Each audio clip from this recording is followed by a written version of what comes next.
This year more than ever before, the first round of fantasy drafts is dominated by elite wide receivers with extremely high floors.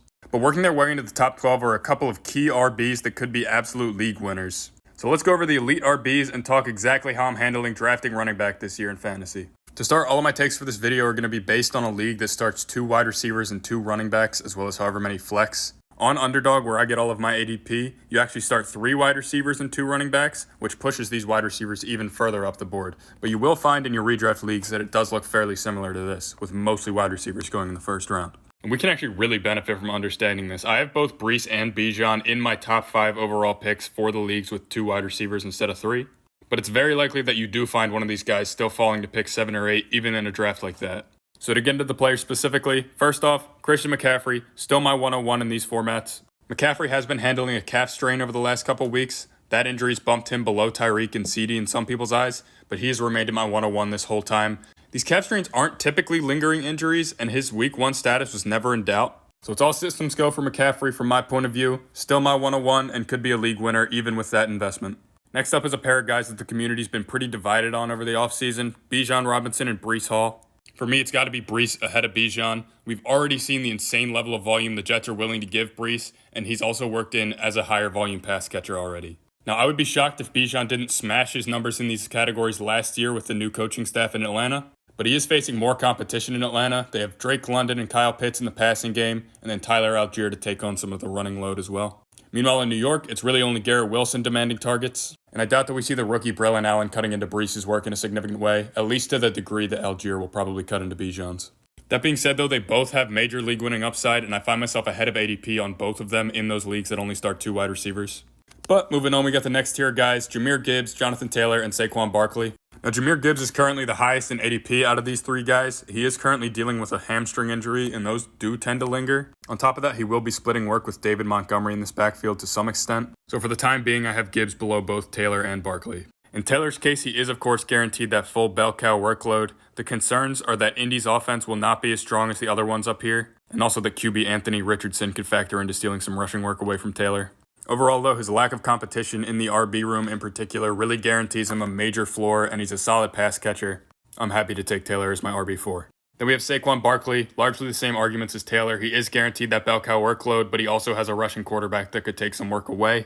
The Eagles also do have the tush push in their bag, which they're very comfortable relying on, especially on the goal line. That will deny Barkley some really valuable RB touches, which is what bumps him below Taylor, even though he's in a much stronger overall offense.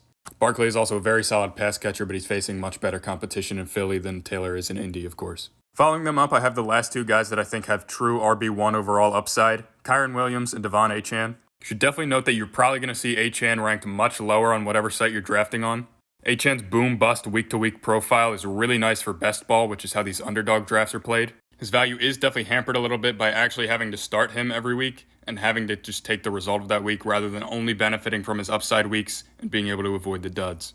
Meanwhile, Kyren has been one of my favorite clicks in every format this year. Kyren was easily the second most valuable asset in all of fantasy over the second half of last season, right behind Christian McCaffrey. The fears of Blake Corum coming in are extremely overblown. McVay has always liked to use a workhorse running back, and he's been so clear with his messaging that Blake Corum is here as a breather back and as a backup to Kyren. I believe that Kyren's absolutely locked and loaded, and his availability toward the end of the second round has really shaped my first round strategy.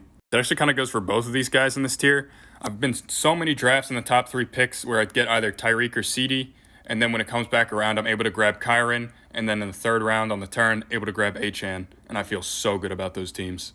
But yeah, after Achane and Kyren, I do think there is a big tier break. We have Derrick Henry in Baltimore, we have Isaiah Pacheco, ETN, Josh Jacobs, James Cook, Joe Mixon, Rachaad White, and Kenneth Walker. The reason I just rattled off all those names is because I'm really not confident calling any of them better than the others. There's plus and minus cases to be made for every guy from RB9 to RB16. Henry's in an elite offense, more elite than he's ever been in before, but the age has to catch up to him eventually. Pacheco's not quite that elite profile, but he's in the elite offense. ETN has maybe injury concerns and losing some work to Tank Bigsby concerns just due to his profile, and so on and so forth. My approach with these guys has kind of been to avoid the guys at the top just because I do think you're getting very comparable profiles on Underdog, especially rounds and rounds later.